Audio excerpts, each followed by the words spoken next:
it should be noted before we begin that the reason I've edited my characters is so that they are easily recognizable throughout each of the cutscenes. You'll notice that in Episode 1, Beardo looked like a mercenary, but had that awesome face. In Episode 2, the Nevik leader character I played had elements of Nevik uniform on him, but looked different enough from the rest of his unit that you could tell he belonged to them, he was the leader. He belonged to the unit, but you could tell he was the leader. In Episode 3, unfortunately, the characters are very, very similar. The Wayriders have a lot of similar clothing, so it's very difficult, if not impossible, to make a character with the Wayrider elements, but make him stand out enough that you'd think, oh, he's clearly the leader. So to remedy this, I had to go a slightly different route.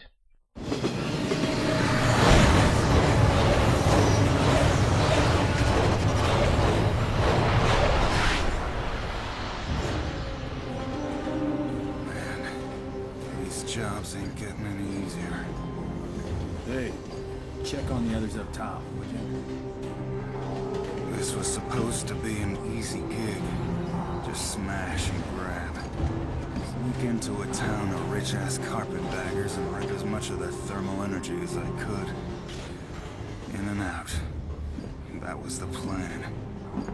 Everything was planned right down to the last detail. The fact of the matter was, they just weren't ready to handle them carpetbaggers on their own turf. We paid for that mistake. We're not even halfway home. Now, we just lost another man.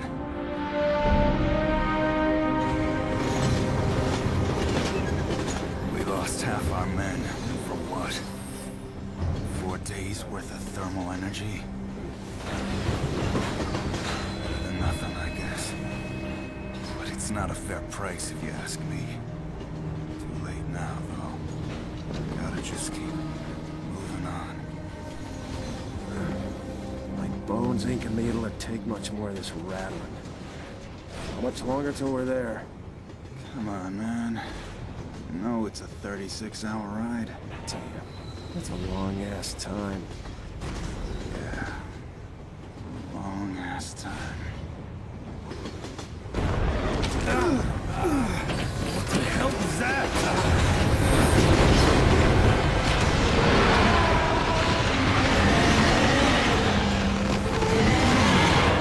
It's an Akrid! It's a freaking huge Akrid! We got an Akrid on our tails! Okay! How is that possible? We're not even carrying that much thermal energy!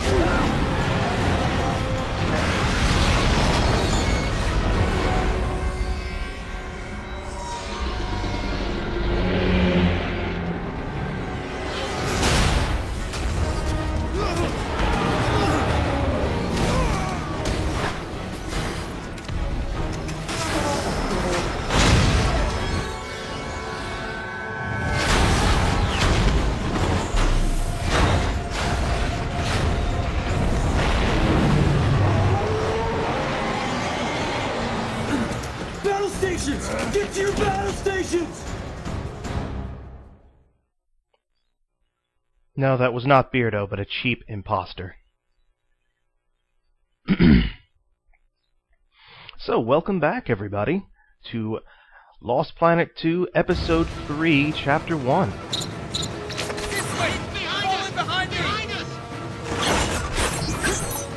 And I've switched over to the machine gun too because the best way to stop this Akrid from chasing us, which is named the Red Eye, is to destroy these little yellow things here. She won't go any faster than this. Unload the cargo into that Akrid. Lightning the load should keep us ahead of it. One of the good job rewards, if I'm not mistaken, was to not let let Red Eye destroy any of the trains. Those 3 trains he just destroyed, those 3 cars, that's unavoidable. Now, this level can actually be very easy or very hard depending on whether you're playing alone or with other people.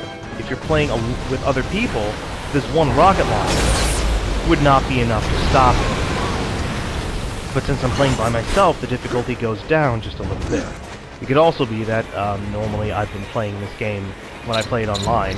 Wait. There's no way we can win. We'll have all the remaining thermal energy as I was saying, normally when I play this online with other people, the difficulty is up a little bit. And like I said, there were more people, so naturally it's a bit harder. I ran to the side, so I gotta time this just right. Now. I didn't like that. One good thing to note is, if you've got people standing on top of these things, don't be a dick and shoot them out from under them, because they will fall off and they will die. Oh, you're on the left. You didn't learn your lesson the last time, did you?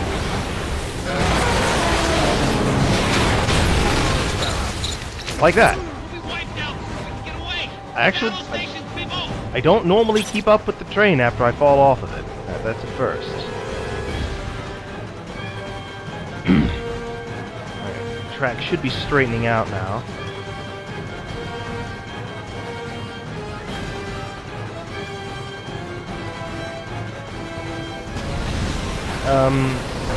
One thing to note is, you see the battle gauge, how it says 2250? I think on this particular stage, the game took pity on me and decided you'll only lose 250 points instead of 500 since it's so easy to fall off the train. Either that, or I ended up starting with 2,700 or 2,800, or whatever. An unusual number. It usually starts off on an odd number, even number. Since thermal energy is kind of rare in this stage, you really don't want to take that energy weapon there. Come on, I know you're here. Come on. Don't be afraid. There you are. When you're playing this multiplayer, communication is essential. One person, only one person, should be in charge of dislodging these barrels. If you have multiple people doing it, you could have barrels falling off in the wrong directions, at the wrong times, and you could run out of barrels.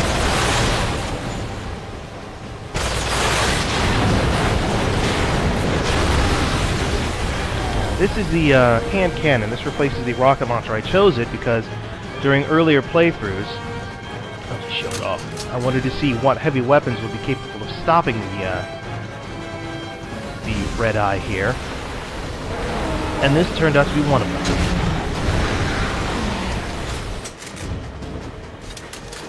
Drop that because I don't actually need it. There's a very specific weapon I want, and I have not found any yet. It should be right here. Where are you? You're on the right. Okay, wait. Okay. That was very close. I almost screwed up the timing. So you see I got the good job reward, leave the cat in the dust, which is good. And here's another weapon that's actually really good at stopping, and this is the Rifle SP. Incredibly powerful. 2 shots to stop him cold. Alright, the thermal energy is almost completely loaded, so now comes the fun part. Retreating up the train while keeping him from eating the train.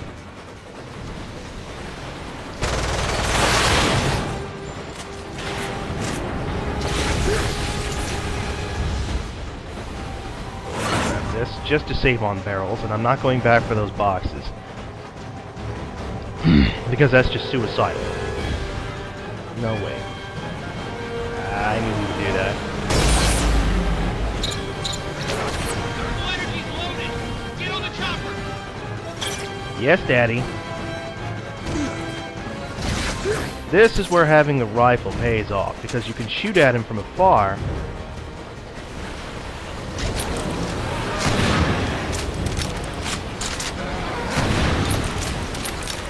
Bad habit. You can shoot at him from afar when you're not sure about the timing on when to shoot the barrels.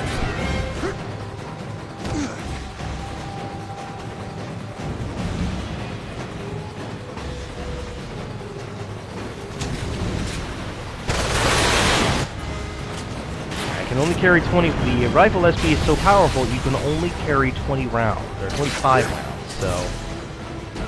And these aren't carrying the full load anyway, so. Now here's a weapon you definitely want.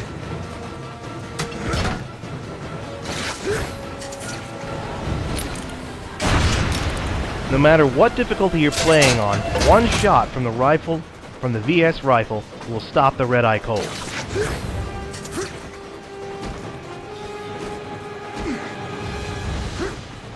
He should be appearing any second now. There he is. Booyaka!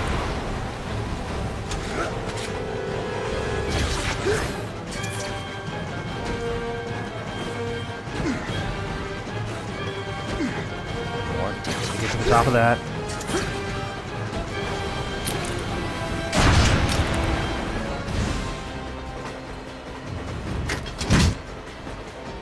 No, wait.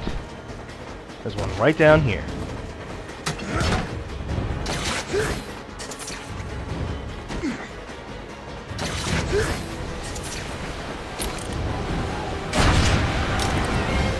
Alright, now we run. Come on. Get over there. Get over there, unknown soldier.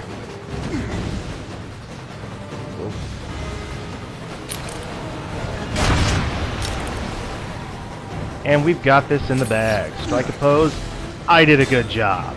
And now I'm running my ass back.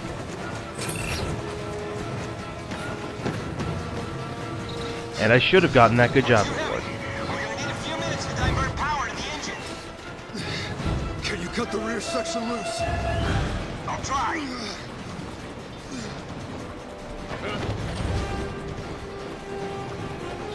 Disconnecting. Son of a...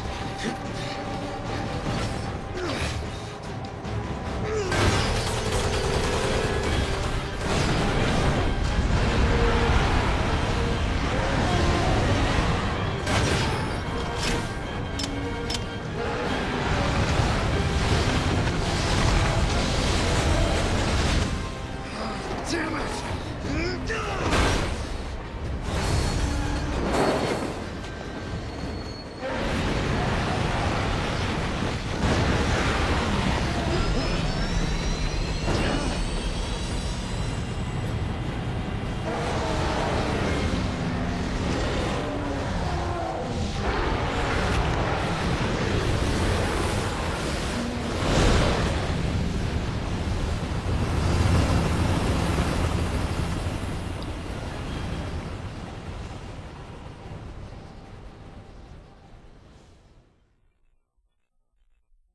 Now, if I'm not mistaken, I believe Red-Eye is quite possibly the second or third largest Acrid in the game. There was that one Acrid from Episode 1 who was pretty damn big, so I'd have to say he's either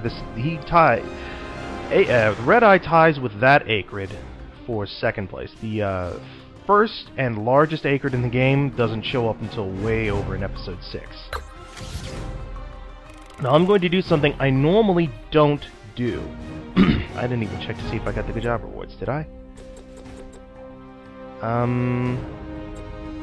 Doesn't list specifically which ones, but I'm going to assume I got the one I wanted anyways. I'm going to do something I normally don't do, which is to go on ahead and move to the next chapter. Chapter 1 here is pretty short, it's Survive the Train Ride, and Chapter 2 is going to be pretty much a one area level as well. So, I'm going to go on ahead and move straight into the next chapter.